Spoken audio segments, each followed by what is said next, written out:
Herbal Hospital and yate warmo enyum de enkanya nyuma keke nemum enyuma hodo a ye wo Medimafo Herbal Hospital na wote se yede aye adwomo no na so doctor ewa ha doctor time da so ewa ha ye ne no ebedi enkomo dog ye mu akwaba yada senso emrani adaje do pay attention pa de obeti bi na yede ya obi enjoy team no keke but on tia sam na ye kan what you say intia na ye nya wo ha die ye ntie se de ekro mayira etesai mama na wonyankopon asia no pay ekwesu pa no bambo sabe fi kuma se ton na bae ne wa be ewlade a sa yes enti mama na se na menchia Adom TV nso ahwefo nyina mujoso pokua se mayira ekoyie adanse ekoso so de ye kan ye no onyankopon aye amana boroso de bia onyankopon wo ye mayen efise ono na ye odimafo no eduba pokua se mayira enkrofo nim sere anapen so biem ye kasa wie ya mekwakotena se wo pokua se mayira na me the time ato oyalefo bia yale so ya etinye bia eniho wo a wo pe wani so ade ehunu wo a wo pese wo yale na pese wo ba na se the doctor ka se bebre ba na yale sabia ho a yale a wode ba enne no on samfa nkofie ebi a wati bebre ba eye wasom bebre se eye den na ba sa enti sa wo pe bi ehunu a obetimi ababehwe wani so ade ebise Medimafo de bia me gina onyankopon asem so ekasa kire obi a otiemie na ohwemie se gidie wawuo gidie wasie no gidie a wo hyefom pe ena oba Medimafo Herbal Hospital ha onya na yalesa se wonwui yensie o yemfa won hyefam na yale enko na hawde a anopa bra bepiem wo Medimafo Herbal Hospital Kumasi ye bu akwa agogo anopai Kumasi fo atenase ye wo ma hye wo ma dwuma se ma kan kire wo se tumi na nyankopon de ma me no se Yesu Kristo si onyo meja de tumi aiden ahyemensa na meso de be ma masuafo no ewura mu a mekoda adaduanan no sa atumi no meso me de ahye madwuma yefo doctors na wo ho no nyina ansa tu ko Medimafo a wona okọ na wonim bebrokọ o mu di adanse a ohun meda okay me ka se mre bi man bi ba wona yiri free US and baaye wo mutimenka wo TV se ya na wo free ho baaye enti obedu Kumase no o mbaka beka se no doctor na okasa na mehwehwe no enti wona na yiri yesa o mo san akọ enti o mo kọ na ma ba ko so te ho na waje na edura o check ye and of from say ade no so doctor na ye hwehwe no but ye ba ya na se woni ha na ya kire me eda obeba no se da bi enko me di stroke na ba ha so wo hwe me a won ka se menya stroke da ba ma ba ham prensa doctor na me hu ne da eso me ho ayedai atome edi me pa cho san o kire na o mo ye dai san ko itina me ka kire obi a o tie me se wo a waba Medimafo da no me pa chawo o su kokodi adanse Yesu Kristo se obi ya le o se ko na kodi adanse ba bi a wo tie se na ye bebre adwensa wo ba Medimafo a gisa sika wo de baba de enya asam ketoa wo ma ba ko so de ayi Kanesh market de wura oba no se no mse bi a wo hwe hospital no a omo misa wo ba gisa wo kura millions of cedis eno se me makohoda doctor sika wa charge mi mpo ketuwa bi na menya to ase enso wo ma meduro Medimafo me patro Ghana fo eye da bia me kam se wo bi kura wo te kwan ho kwan chen etete haban na numbo denchen Medimafo vise hodi wo be pie mu a sika kura wo bia no anya de se beka se wo sika no extra enti san fa koda se wo kura taku ekura sempo kura kapre so the okon say doctors na wo say we see ke shanti ya ama wadura me pa cho bi so mo say da be na doctor na nkasa ba uba be log sa complain no Mr. Doctor me buy na me buy na me kura bi 50 cedis me kura 100 cedis o mo ti sika ni sa ya anye if you say me ni madwumafo nyina akasa say so we betena simple na wodi lie so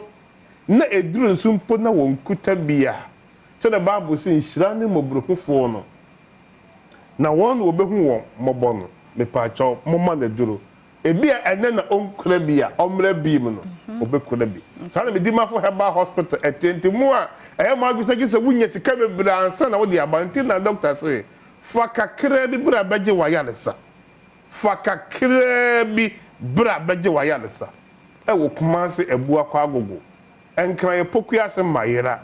na me ka kire wo se onyankopon adom ode yale nyina so tumi ahye doctor tam da so nsa enti ube piemu a ye fa poma ma Medimafo emfa nkofi bi doctor si wo bu akunta be botome miensa na me ka se me hwe mere wafo nkokorafo atopoma to aguo yentumi nkan bebrebe obisi me kura poma ena me ba Medimafo na matopoma na twene eno enya dansidie se wo kura poma na wo to atwene enya dansidie o efise wona ye dikire won se wo bewuo wona ye dikire se wo mo liver say o mo because na no last yeah Thursday no wo ma bi o mo free afra wo ne ba ye man kwa fire service o se o kodwale na epa no esan se ho ono ko na etienti epa no na ne tiko ball ties so o da ho for 6 days wow and me business says when you dey anum too yen for say ni tinu kura dey apai oda ni tia apai da mojem 6 days na ye hu no na aduane kura oni bi and also omo buy a omo be hu say oda ho no ye omo de kodu kolebu na mo fan say omo doctor to say wo wu awie but omo tra aye no operation a say ebe yi a enti omo ye wie no Nyankopon cha de na eye ba de omo hu ye say na ama na adwene no adwene nya adwuma bi atochima aso obi a wonya stroke no okasa rough na no asan achia na ne nsa no abalance sei uhuna obaka se bi a wo ye de abnormal ba prenormal de we pre na essence wo da ho chendi ensu asan begina litini mu endi litina huna ye kakraka eno mo ka kiro mo se gisa o mo kopesika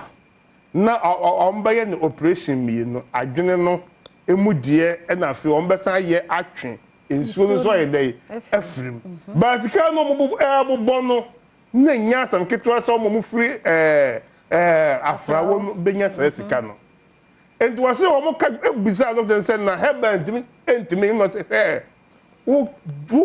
tu wo tuma ko herbal wo no ma eni ni 3 hours kra it was o mo pie na nurse ba ko ka ke say no ofa nem ko herbal bi wo hu ni TV so no ade ye number man no it was a doctor clinician say ba bi o be ko bia say o mo ko pesca that day na Thursday ni 2 weeks no say e bro so a omo ene bibia enye ye bi ana wo mo man eduro se onkonom na tools no ensemble and the woman the man ba ho ofuri ho na no de ne bae to ba ne se ye hwe ne kama me na me hwe no me hwe ne kama na me because onko 2 weeks no ensemble to was 2 weeks no anopa and wo de ne kokolebu and was oduru ho na doctors na abuku bibia wie say ye ben operation to call pain animal no and obi say na e de no de ma de ben no de ma o papa and was o man hwe na ediro mo twere ma no na ayi o mo koto ma no and obi say okay na o man hwe di a ensuo na egina ni tirimu no so efa hen and was one the doctor and the onim and was say na denti na why kama sa na last enso na no achia na ne nsa nyina amoamoa na saa de no so oyere dey no so wonye ne hwe ano sade we di omo yen operation na enye yi because wasan kasa kama enti aduro na omo wo twere ya wo koto man no omo san koto aduro na bi man na 1 month time omo san so efa na mna check up wow edomu firi ho na omo san fa me ho wo pokuya se mayira na wo hwe ani gie na man na kasa aduro omo koyi man wo no ade ne nsa atam na wo busa ne bibia otumi kasa te se de no ya ne ho odin a Sanya mi wedim catch us on the Odimafo time that's all. One oyem Odimafo wo Medimafo Herbal Hospital. Enti na wo stroke aye wo no pe wo hwe me kan kira wo say. So when your stroke na wa no achi abra Medimafo Herbal Hospital. Me hye wo bo say sa wa no achi a me pa chow acha don hwere me ensan ko don hwere enan. Wa no no ebetene. When your stroke what that dem ko baby asanye untumi nanti ye woda fam untumi nkwa adwuma saafo na no pe doctor kwakọ tenase wo pokua se mayere me twen wo se wo beba na me de tam ato wo yale so na wotumi asole akọ adwuma enti Medimafo Herbal Hospitals ye kase ye ka adansidie there ya me kam se baby enkomo ho adanse ye Pentecost for asole dem ba ena Medimafo Herbal Hospital adanse ye wo ho esoso what you see because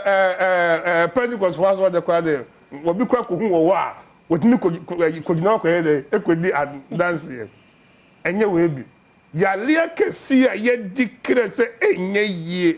da bi me come say de emfidie be declare say enye yie no because enemre na nka Job tiasia kan fidie be declare say Job enye yie biem ba de emfidie e declare say enye yie no ye wo tumfo nyankopon bia obo odu ne bo nipa no wona enim ba bibia la sinto ebia ewo fisa de wo ye kan no sey a ohun se akai ba bia me di we share no nti amakan enko wo ni se kan enye adwuma biem no de wo ye kan no ba ho a obetimi ayama na ye adwuma ebiem sa ne wo nyankopon ti asefo odu ne bo nipa dua no jewu a wote ha wonye ni se nyankopon the ball wo ba wo gidi se nyankopon the ball wo dia be PM wo Medimafo Herbal Hospital Dr. Tam da so ne na dwuma yefo ye de Tam beto wo yale so Dr. si Mrs. Machika se me kotodwe me nansi hatata me koda me ntumi na me wedie mu hyehye me wonya ka akwanhia wo na mu abu wo nsam abu we mu ye entatia case we mu nyina ye entatia case na me san ka kire Ghana for say football ya eben eno so on some enkran me tenase wukuyada na ya wada ti say me sorry free me kwa tenase e kine ya won so me san tenase the academy na other doctors na omo so aben ti say me an bobo ha na ne gidi o pese obehu mia me wo ya wada wukuyada obehu me ho ejoada bia me tenase wo Kumasi ebu akwa Kumasi ebu akwa agogo ba empayinfo Ghana fo ayade empayinfo na tie yensem no fi say payinfo bi eba hono ye bo bi di kire wa ebeje wonsem but enti ama on the 9th February no yesimu second week no Dr. S started premium service wo pokuya se mayera eno de ye be wo fra ebi ye pese me ba ye be ma ko na ya ma form na wa frele wo frele na wa print enti time na ye de wo be se no umra no nko na ye ba be hwe okay eno ye se de be ya mpayifo bi ana obi o pese obeka na some special na what the children no eno so watumi ayenti 9 February ye premium service no sha se ena nyankopon ya adoma adwoada afi ye chekum enkran niema no bronya de no adwoada ebe na ye Kumasi de no bronya de afi ne ko Kumasi afi ne Kumasi de no eni we ni be boss nti ye nya kwan enti adwoada ebe atwuma gogo na ye TV 50 emoni anwa bebre enti Kumasi for de afi no so ba bedi wo so bronya no ewo atwuma gogo nti obi bia la wo pese wonya TV ni bie no me patcho efi na ekoyi akona akwaje o card and can I how they say Easter no e March year April honum. No, it's the first between ending to April no. Yeah. And Easter no ebaso. Easter ya ebe. Pokuase mayira before you be the Easter no. You be TV in 70 e wo pokuase mayira. Oje me catch us say oba Medimafo beje card wi a card na waje no enso wa o. E ma na nyira. Card no Medimafo card biye ni Ghana mem ha. Ehun hia chen Medimafo card because card biye ni we Ghana ha ade be chen ye be force fabula beje money anwa. What you say? Na campus card na wa beje hospital ama wo ato wa wie no. E da bi do ese fa beje TV. Beje money anwa. Beje wei. Ise Medimafo. Enti na Medimafo no onyankopon dum awurade no na wasane ababehwe o man Ghana.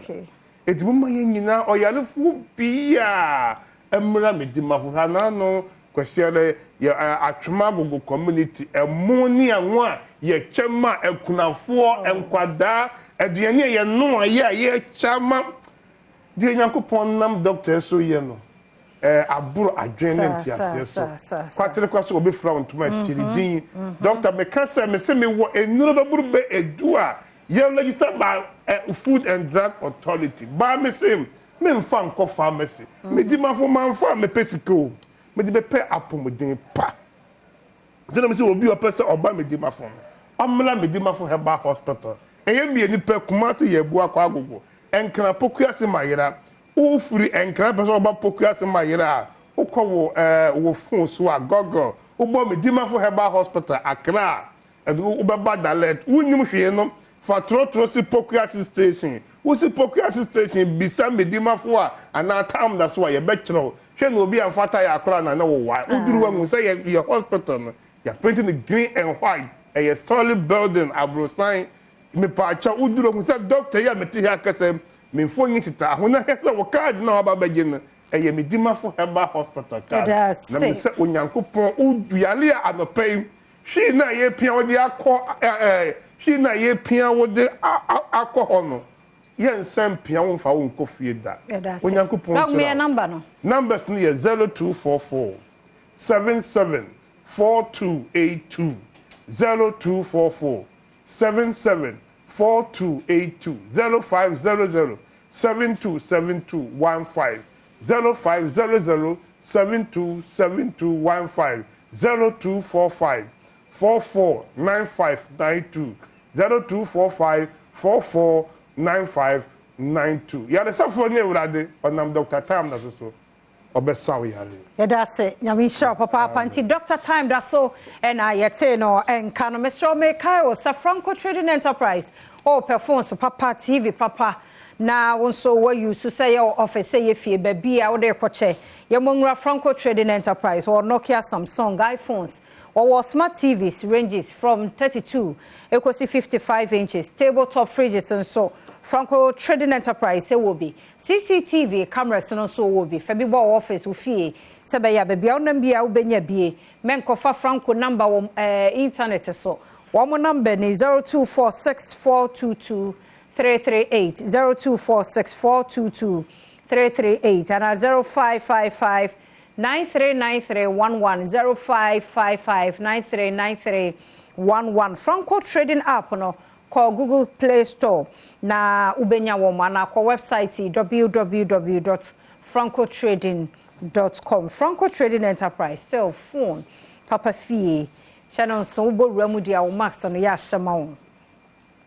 Kingdom Garlic Bitters and a Kingdom Garlic Capsules and so a boost your immune system no more hoden. Ti adie bia wudi ne so nkunima bia yes wo cholesterol wo so wo moja bro so and our sugar level no e wo so Mr. Onom Kingdom Garlic Bitters and our Kingdom Garlic Capsules na enyi sa how you free ho. Ye wo new Kingdom Ginseng Power Capsules e ye mema nko a ene yusu e ma wo mo energy strong kokra wa ye mre e wo mpam mental stress nti ama wo mema yo no kra ba form no New Kingdom Ginseng Power Capsules no bi na emwa wo pedodo pa dia ko Kingdom Herbal Center ewo Kanshi Drug Lane and after 0536149961 0536149961 Kingdom or see no challenger.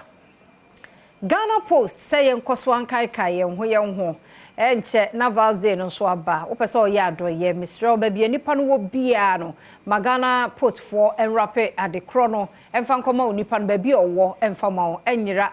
eyira mpo ana ekodi ba bi mpo a you are assured say on sabetimi aka fi say Ghana Post na ono wo mudi enkomo ana ono wo mudi nsawoso obi wa mono ne ohia dry fish kotodwe ne bayire ne nwa ene ade bushmeat bi ne kodo Mr. Ghana Post for be rapene kama sente no ko obi akrante yes checking so bibia eye kama bibia wo de che bia Ghana Post for and deliver emma UK na ekọ Europe US Australia and South America Asia and African countries be bia ekọ bia no Ghana Post be ye dia ma hwehwe wo Facebook Instagram na Twitter and our WhatsApp number 0542 527004 0542 527004. Meda sepa kwasinsia ya krado asemidi kan toaso medi de afia amankwa tamaklo owi oman hene kwabna santen so edin pensem mu no e ka ho yeda se omre no wadaje.